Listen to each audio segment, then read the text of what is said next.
O presidente do Supremo Tribunal Federal, Luiz Roberto Barroso, definiu o ministro Alexandre de Moraes como relator da ação movida que foi pelo PSOL contra a derrubada daquele decreto do governo. Lembra? Falamos disso aqui, envolvendo o imposto sobre operação financeira, o IOF no Congresso Nacional. Bora para Brasília. Desde a semana passada a gente está trazendo a Ruth do Portal R7 para verificar como isso vai sendo analisado. A gente verificava também como o governo federal responde a isso, se aciona o Supremo ou não. Bora então, direto com a Ruth, para saber qual é o critério de escolha para Alexandre de Moraes. Mais um caso para a conta, né, Ruth? Pois é, Gasti, boa noite para você e para todos que nos acompanham. O ministro Alexandre de Moraes foi escolhido porque ele já é o relator de uma outra ação movida pelo Partido Liberal aqui, que pedia a derrubada desse decreto que aumentava algumas alíquotas do IOF. Aumentava porque o decreto já foi derrubado aqui na semana passada pelo Congresso Nacional. Inicialmente, o sorteio do Supremo Tribunal Federal definiu o ministro Gilmar Mendes como relator deste caso. Mas o ministro pediu aqui que a ação fosse redistribuída para evitar decisões controversas sobre o mesmo tema.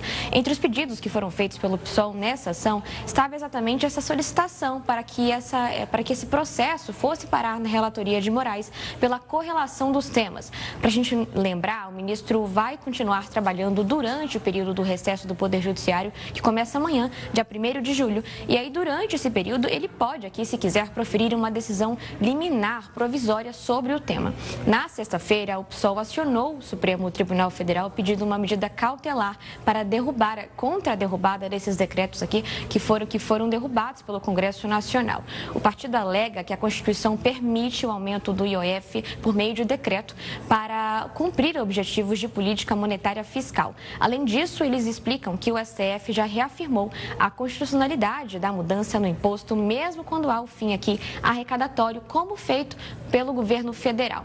O PSOL também disse que a derrubada do decreto gera instabilidade na arrecadação pública. Na semana passada, o Congresso, como a gente já trouxe, derrubou esses decretos do governo federal que foram pensados para ampliar a arrecadação e cumprir a meta fiscal deste ano. Mas o Poder Legislativo considera que a arrecadação do governo não pode apenas se basear no aumento de impostos. Além disso, o Congresso alega que o IOF não pode servir para fins arrecadatórios, mas apenas para controle de política monetária. Já o governo considera que é, de fato, prerrogativa do presidente da República modificar as alíquotas do IOF.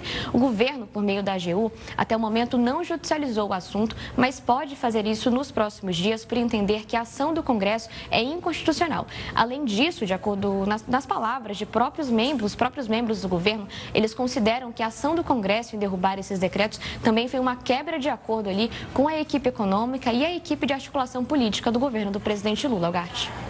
Ruth, tem um outro ponto que é super importante, que envolve a defesa do ex-presidente Bolsonaro, que pediu à Procuradoria-Geral da República que se manifeste justamente contra o que aquilo a gente acompanhou nas redes sociais, uma conta que é atribuída ao tenente-coronel Mauro Cid. Ele é um ponto importantíssimo das investigações, o que a gente vem mostrando até aqui, e justamente antes do prazo das alegações finais do Supremo Tribunal Federal para apurar uma tentativa de golpe de Estado depois das eleições de 2022. Final de semana teve ato aqui, inclusive, na Avenida Paulista, onde mais uma vez ele tocou nesse assunto. O que alega, Ruth, exatamente esse pedido do advogado do ex-presidente? Pois é, Algarte, o advogado Celso Vilardi, que atua na defesa do ex-presidente Jair Bolsonaro, sustenta neste pedido aqui que a Procuradoria-Geral da República deve se manifestar sobre as informações fornecidas pela Meta e pelo Google sobre essas conversas, que são atribuídas ao tenente-coronel Mauro Cid. Tudo isso antes do prazo de 15 dias que foi estabelecido na semana passada pelo ministro Alexandre de Moraes para que a PGR dê as suas alegações finais no âmbito deste processo. Nesse período aqui das alegações finais é quando a PGR pode pedir a condenação ou a absolvição, pelo menos no núcleo 1 desses 7 réus aqui nessa ação sobre a tentativa de golpe de Estado. Mas para o advogado do ex-presidente Jair Bolsonaro, as informações que foram fornecidas pela Meta e pelo Google, elas são importantes aqui para o decorrer desse julgamento. Além disso, o Vilardi alega que as informações fornecidas, elas comprovam que Cid, de fato, é o responsável por essa conta. conta. Apesar da defesa do militar negar isso, se essas acusações forem confirmadas, elas podem colocar em xeque os benefícios aqui que ele pode receber por ter firmado uma delação premiada com o aval do Supremo Tribunal Federal. Só para a gente lembrar, de acordo com o advogado Eduardo Kuntz, que atua na defesa do ex-assessor presidencial Marcelo Câmara, que também é réu neste mesmo processo, Cid teria mantido conversas com esse advogado por meio das redes sociais. E nessas mensagens, ele estaria colocando em dúvida as informações fornecidas por ele próprio neste acordo da delação premiada. E Cid está proibido aqui de usar as redes sociais e até poucas semanas atrás estava proibido de manter contato com os outros réus da mesma ação. E o ministro Alexandre de Moraes, que relata essa ação penal, considera que o contato com o advogado de um dos réus também é um contato com o próprio réu, porque o advogado representa essa pessoa aqui no âmbito desta ação penal.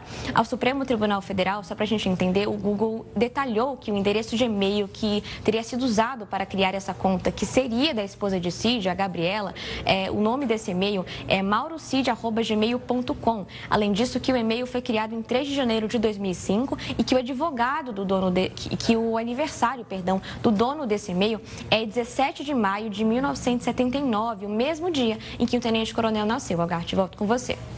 Ruth, enfim, são 2 casos importantes, semana só está começando, a gente vai acompanhar os desdobramentos para saber em relação ao IOF, como o governo federal tenta trabalhar isso, qual vai ser a resposta a partir disso e também justamente esse caso do Supremo Tribunal Federal. Nós estamos numa fase final, mais ainda de muitos acontecimentos. Bom trabalho por aí, qualquer novidade, qualquer apuração, é só nos acionar. Até mais, boa semana para nós.